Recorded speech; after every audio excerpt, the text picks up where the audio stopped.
और कानपुर से खबर है, यहां पर दबंगों ने पूरे परिवार को जमकर पीटा है। बांस काटने से मना करने पर यह पिटाई की गई है।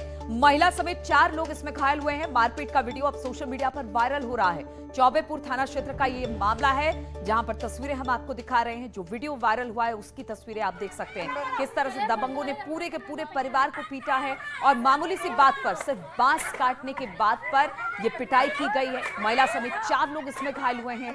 मारपीट का वीडियो अब सोशल मीडिया पर वायरल हो रहा है।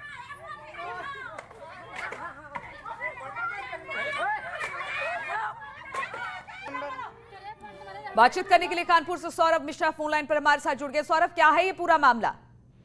देखिए, चौबेपुर थाना क्षेत्र का पूरा मामला है, जहां पर मामूली बांस काटने को लेकर के विवाद हुआ था। उसके बाद इलाके का दबंग युवक अपने हाथ में डंडा लेकर निकला है, जो तस्वीरों में साफ देखा जा सकता है। वो महिलाओं पर हमला कर रहा है, बच्चियों पर हमला कर रहा है। लगातार जिस तरीके से वो डंडे से इनको बेरहमी से पीटता हुआ नजर आ रहा है। और इस पूरे मामले में अब तक अगर बात करें तो पुलिस की तरफ से कोई पुख्ता कार्रवाई नहीं की गई है।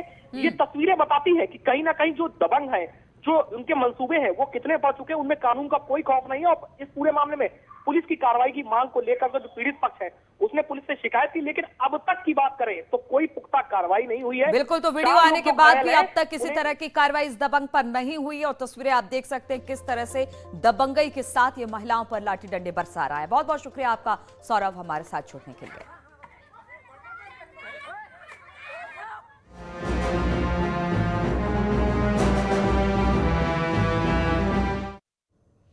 और मेरठ से खबर है, यहां पर थप्पड़ का बदला लेने के लिए दोस्तों ने अपने ही दोस्त का कत्ल कर दिया। पुलिस ने मामले का खुलासा करके 4 आरोपी दोस्तों को गिरफ्तार कर लिया है। पूछताछ में आरोपियों ने बताया कि 35,000 रुपए को लेकर झगड़ा हुआ था, जिसमें मृतक हिमांशु ने अपने दोस्त अंकित को थप्पड़ मार दिया था। थप्पड़ का बदला लेने के लिए अंकित ने साजिश रची। अंकित, हिमांशु, कपिल, विराट, आकाश और विनीत के बीच दोस्ती थी। अंकित ने अपना बदला लेने के लिए विराट को हथियार बनाया। विराट को कहा कि हिमांशु ने उसके अपहरण की प्लानिंग की है और 10 लाख फिरौती वसूलना चाहता है। इस बात से विराट अपने दोस्त हिमांशु से नाराज हो गया और अंकित ने उसे भड़काकर अपने साथ मिला लिया। इसके बाद अंकित, विराट, कपिल और आकाश ने मिलकर हिमांशु को कत्ल करने की प्लानिंग बनाई। 26 जुलाई को हिमांशु को मोतीनगर से करनावल बुलाया गया और फिर उसकी हत्या कर दी गई। मामले में एक आरोपी अंकुश अभी भी फरार है।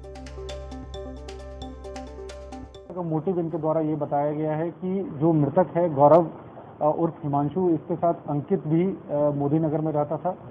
5-6 महीने पहले 35,000 रुपए को लेके इनके बीच में विवाद हुआ था। इसके बाद जो मृतक है, इसके द्वारा अंकित को ये बताया गया था कि ये विनीत नामक एक व्यक्ति जो कि इसी ग्रुप का है, जो अभियुक्त है, इसको अगवा करके इसके परिवारीजनों से फिरौती ली जाएगी। ये बात विनीत को बताई गई।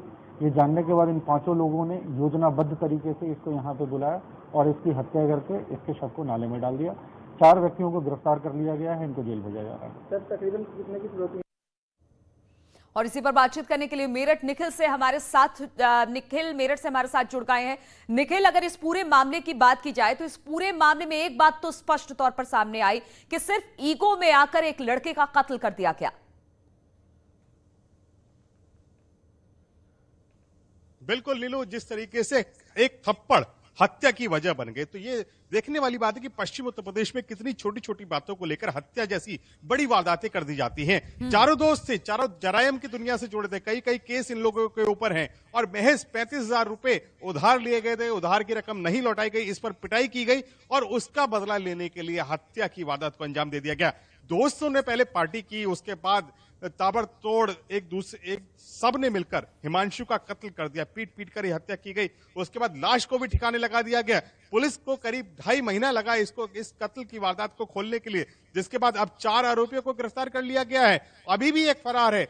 तो इस पूरे जो नक्सस था, ये सभी लोग मिलकर जराइम की दुनिया में दखल रखते थे और वारदातों को अंजाम देते थे, लेकिन महज 35,000 रुपए की रकम और उसके ऊपर एक थप्पड़ हत्या की वजह बन गई। आपस में ही दोस्तों के बीच फूट पड़ी। बिल्कुल, तो और आपस में ही एक थप्पड़ ने एक व्यक्ति की जान ली और अपने ही दोस्तों ने अपने दोस्त की जान ले ली। बहुत बहुत शुक्रिया आपका हमारे साथ जुड़ने के लिए। गाजियाबाद से खबर लेते हैं। गाजियाबाद में अतिक्रमण पर बुलडोजर चला है। जल शक्ति और सिंचाई विभाग की बड़ी कार्रवाई देखने को मिली है। 150 करोड़ की जमीन भूमाफियाओं से खाली करवाया गया है। सिंचाई विभाग की 8.89 एकड़ जमीन से यह अतिक्रमण हटाया गया है। बताया जा रहा है कि मसूरी पुल के आसपास यह अतिक्रमण था जिसे अब हटा दिया गया है। सिंचाई विभाग के बुलंदशहर खंड गंगानगर खंड की ये कार्रवाई की गई है। तस्वीरें हम आपको दिखा रहे हैं किस तरह से 150 एकड़ जमीन पर जो इंक्रोचमेंट था उसे हटाया गया है।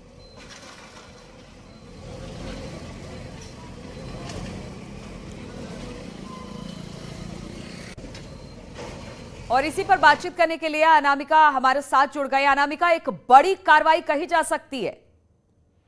देखिए, लगातार सरकार अवैध कब्जा करने वालों पर बुलडोजर चलवा रही है, बड़ी कार्रवाई की जा रही है। और इसी किस्त में गाजियाबाद की अगर बात की जाए तो वहां पे जल शक्ति विभाग की ओर से बड़ी कार्रवाई की गई है और वहां पर 150 करोड़ रुपए की जमीन जिस पर भूमाफियाओं का कब्जा हो गया था उसको खाली करवाया गया है। ये अभियान काफी समय से चल रहा था, लेकिन आज फाइनली बुलंदशहर खंड गंगा नहर खंड द्वारा अभियान चलाया गया था और इसमें 8.89 करोड़ एकड़ जमीन को मुक्त करवाया गया है।